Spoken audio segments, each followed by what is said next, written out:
This is the furnace, sequence of operations. You have the inducer motor here, the pressure switch here. As you can see, the igniter is glowing. You're going to hear this gas valve in a second.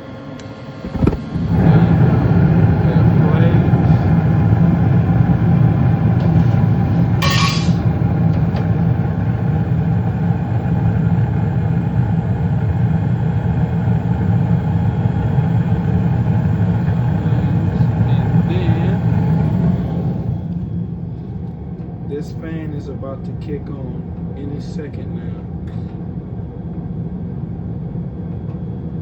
Voila. That is the sequence of operations.